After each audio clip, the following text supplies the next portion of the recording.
Hello, my name is Rachel Castro, and I am a physical therapist assistant student at the Physical Therapist Assistant Program in Anne Arundel Community College.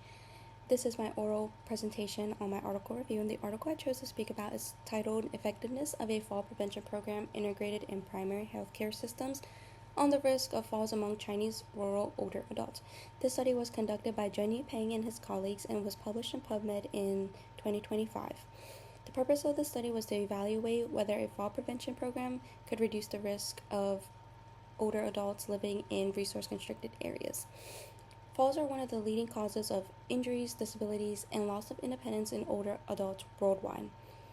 And while many fall prevention strategies exist, there are limited evidence on their effectiveness in rural or low-income or low-resource settings.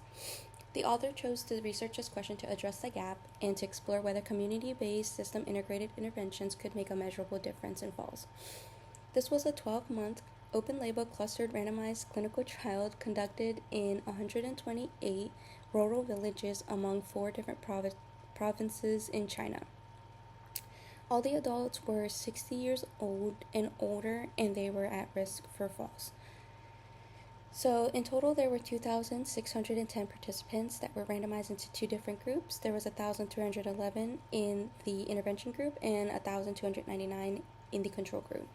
So the interventions included balance, functional exercises, combined with community-engaged health education delivered by rural primary healthcare systems, and the control group received usual care and health education only without any active community involvement. So during these 12 months, it was said that 29.7% of the participants in the intervention group reported at least one fall compared to the control group, which had 38.3% report one fall. This represents a significant reduction in fall risk with the odd ratio of 0.67, and the secondary outcomes also favored interventions, including fewer fall-related injuries and improvements to functional mobility. The authors concluded that integrating fall prevention programs into primary healthcare systems can significantly reduce falls among rural older adults. They noted that this approach has a strong potential for scale-up in other low to middle-income countries, and one limitation was that they relied on self-reported fall data, which can be kind of finicky.